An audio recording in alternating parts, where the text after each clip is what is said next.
அனைவருக்கும் வணக்கம். இன்னைக்கு வீடியோவில் என்ன பார்க்க போகிறோம் அப்படின்னா, சிம்ம ராசிக்காரர்களுக்கு இந்த 2025ஆம் ஆண்டில் சனிப்பயிற்சி பலன்களாக என்னெல்லாம் சொல்லப்பட்டிருக்கு அப்படின்னு பார்த்து தெரிஞ்சுக்க போகிறோம். பொதுவாகவே முக்கியமான பயிற்சிகளில் ஒன்று இந்த சனிப்பயிற்சி அப்படின்னு சொல்லலாம்.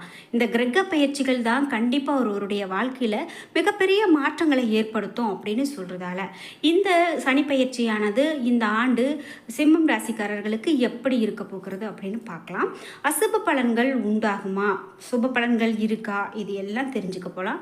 அதே போல் எந்த வகையில் இவர்கள் எச்சரிக்கையோடு இருக்கணும், இது எல்லாம் தெரிஞ்சுக்கலாம். இந்த வீடியோவை பார்த்துட்டு இருக்கக்கூடிய நீங்கள் 12 ராசியில் என்ன ராசிக்காரங்க என்பதை மறக்காமல் கமெண்ட் பாக்ஸில் பதிவிட்டுருங்க. நீங்கள் இன்னும் நம்ம சேனலை சப்ஸ்கிரைப் பண்ணாமல் இருந்தால் சப்ஸ்கிரைப் பண்ணிக்கோங்க. கூடவே இருக்க பெல் ஐக்கானை மறக்காமல் கிளிக் பண்ணிடுங்க. வாங்க வீடியோக்குள்ளே போகலாம். சனி பகவானுடைய நிலை அனைத்து ராசிக்குமே வெவ்வேறு பலன்களை கொடுக்கும் அப்படின்னு சொல்லலாங்க.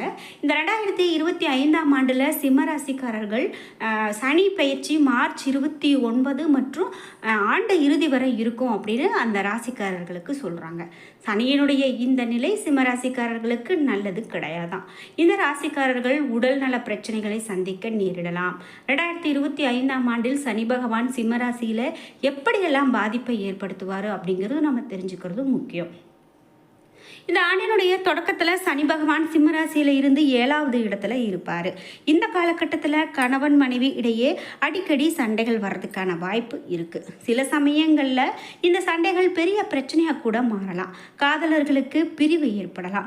குழந்தைகள் தொடர்பான சில விஷயங்கள் ஏமாற்றத்தை ஏற்படுத்தலாம்.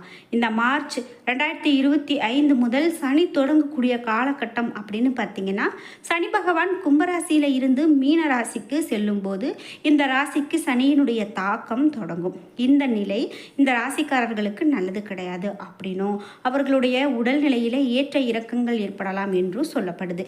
ஏதேனும் பழைய நோய் மீண்டும் தொற்றுவதற்கான வாய்ப்பு கூட இருக்கலாம். அதனால ஆரோக்கியத்தில் ரொம்ப கவனமாக இருக்கணும். மேலும் விரும்பாமலேயே யாரிடமாவது பணம் கடன் வாங்க வேண்டியிருக்கலாம். அரசு சம்பந்தப்பட்ட வேலைகள் தடைபடலாம். இதனால் மன அழுத்தம் ஏற்படலாம். குடும்ப விஷயங்களில் அவமானம் ஏற்படலாம். திட்டமிட்ட பணிகள் உங்களுக்கு நிறைவேறாது. தேவையற்ற வேலைகளில் நேரம் வீணாகும் அப்படின்னு சொல்லலாம். சரி, மேலும் என்ன மாதிரியான பலன்கள்லாம் சொல்லப்படுது? ஜூலை 12 முதல் நவம்பர் 28 வரை சனி வக்ரகதியில் சஞ்சாரிக்கும் போது இந்த ராசிக்காரர்கள் மேலும் பல பிரச்சனைகளை சந்திக்க நேரிடலாம். சிலர் அவர்களுடைய நல்லெண்ணத்தை பயன்படுத்திக்கலாம். அவர்கள் இது மட்டும் இல்லாமல் அவர்களுக்கு பெரும் நஷ்டம் ஏற்படும். நீதிமன்ற வழக்குகளையும் சந்திக்க நேரிடலாம். இந்த காலகட்டத்தில் எந்த முக்கிய முடிவுகளையும் எடுக்கிறத தவிர்க்கிறது ரொம்ப நல்லது. இல்லை அப்படின்னா பின்னாடி வருத்தப்பட நேரிடலாம். சிம்மராசிக்காரர்களுக்கு மேலும் செய்ய வேண்டிய பரிகாரங்கள் என்னவா இருக்கும் அப்படின்னு பார்த்தீங்கன்னா, அதாவது ஒவ்வொரு அமாவாசை அன்னைக்கும் குளத்தில் மீன்களுக்கு மாவு உருண்டைகளை போடுறது ரொம்ப நல்லது அப்படின்னு சொல்கிறாங்க. இது சாதாரண நாட்கள்லையும் போடலாம். இருந்தாலும் குறிப்பிட்ட அமாவாசை நாட்களில் இது போல் செய்வது ரொம்ப சிறப்புங்க. மேலும் கருப்பு எருமை மாட்டுக்கு எண்ணெயில் பொரித்த கருப்பு கொண்டை கடலையை கொடுக்கலாம். சனி பகவானை பிரசன்னப்படுத்த இந்த மந்திரத்தை சொல்லலாம். அதாவது ஓம் ஹ்ரீம் நீலாஞ்சன ஸ்மாபாசம் ரவிபுத்திரம் யாமாக்ரஜம், இதை சொல்லி வழிபாடு செய்யலாம்.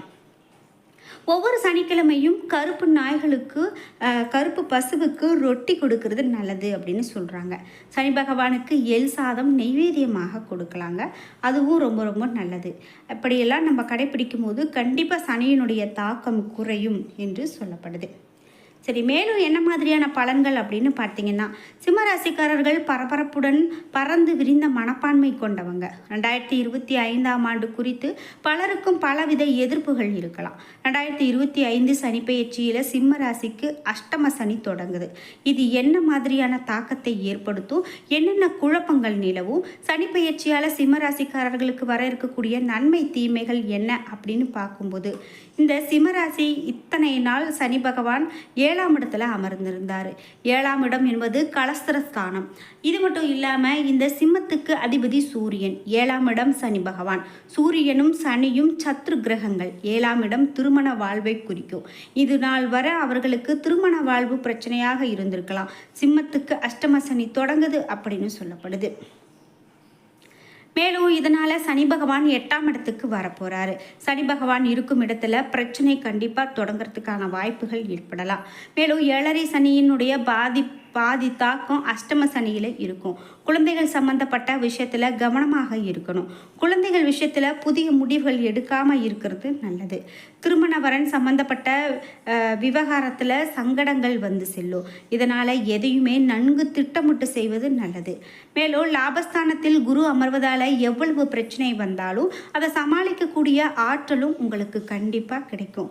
6ஆம் அதிபதி 8ஆம் இடத்துல வர்றதால சில யோகங்கள் உங்களுக்கு வரும். நீண்ட கால பகைகள் விலகும். குழந்தை பாக்கியம் உண்டாகும். திருமணம் ஆகாதவர்களுக்கு திருமணம் ஆகும். ராசியில கேது இருக்கிறதால கண்டிப்பாக ஞானம் கிடைக்கும். சனியால் வேலை உள்ளிட்டவற்றில் மிகப்பெரிய மாற்றங்கள் கிடைக்க போகுதுங்க. மேலும் அது கடினமாக இருந்தாலும் கூட கெட்டியாக நீங்கள் பிடித்து கொள்ள வேண்டியது அவசியம். உங்களுக்கு தேடி வர்ற வாய்ப்பை நீங்கள் சரியாக பயன்படுத்திக்கிறது நல்லதுங்க. புத்திசாலித்தனமாக இருக்கிறது தான் இந்த காலகட்டம் உங்களுக்கு ரொம்ப சிறப்புன்னு சொல்லலாம். ஒரு சில கணவன் மனைவி பிரிஞ்சு போயிருப்பாங்க. அப்படி பிரிந்து போனால் இந்த கணவன் மனைவி சேர்வதற்கான வாய்ப்புகளை ஏற்படுத்தக்கூடியதாக கூட அமையலாம். மேலும் பணியில் வெளிநாட்டு வாய்ப்புகள் உங்களுக்கு உருவாகும். வாழ்க்கை துணையால் சொத்து சேர்றதுக்கான வாய்ப்பு இருக்குது. சரி, கவனமாக இருக்க வேண்டியவை என்ன அப்படின்னு பார்த்தீங்கன்னா, சனி பகவான் புதனினுடைய நட்சத்திரத்தில் சஞ்சாரம் செய்கிறதால சில நேரம் நீங்கள் கவனமாக இருக்கிறது ரொம்பவே முக்கியம். மேலும் இது மட்டும் இல்லாமல் சில நேரம் உங்களுடைய வாக்குறுதியை நிறைவேற்ற முடியாத நிலை கூட உருவாகலாம். சட்டம் வழக்கு விஷயத்தில் மிகுந்த கவனத்தோடு இருக்க வேண்டும். எதிர்பாராத பிரச்சனைகள் கூட வரலாம். கடன் கொடுப்பதையும் தவிர்க்க வேண்டியது ரொம்ப நல்லது. கவனமாக இல்லாவிட்டால் அவமானங்கள் தோல்விகளை சந்திக்க நேரிடலாம். கோபத்தை தவிர்க்க வேண்டியது நல்லது. கணவன் மனைவி இடையே பிரச்சனைகள் வந்து செல்லும். வேலை பளு அதிகரிக்கும். வாகனத்தில் கவனமாக செல்ல வேண்டும். இரவு நேர பயணத்தை தவிர்க்கிறது நல்லது. ஆரோக்கியத்தில் அதிக கவனமாக இருக்க வேண்டும்.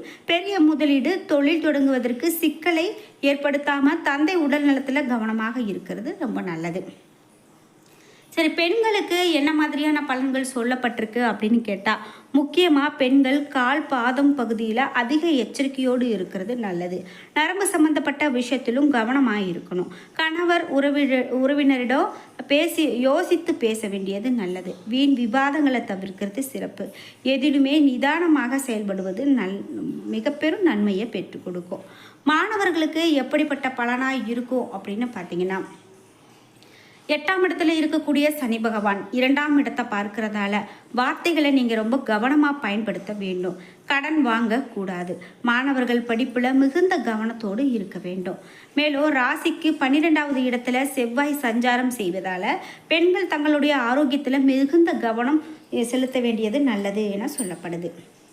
சரி, பரிகாரமாக என்ன மாதிரியான பலன்கள் சொல்லப்படுது அப்படின்னு பார்த்தீங்கன்னா, எளியவர்களுக்கு தானம் செய்வது, மாற்றுத்திறனாளிகளுக்கு அன்னதானம் செய்வது, வளர்பிறை மற்றும் தேய்பிறை அஷ்டமி திதிகளில் பைரவர் வழிபாடு செய்வது, சனிக்கிழமை சிவனுடைய ஆலயங்களில் வழிபாடு செய்வது, திருநள்ளாறு சென்று நீராடி சனி பகவானுக்கு அபிஷேகம் செய்வது, பரிகாரங்கள் செய்வது, இவையெல்லாம் மிகவும் நல்லது அப்படின்னு சொல்கிறாங்க.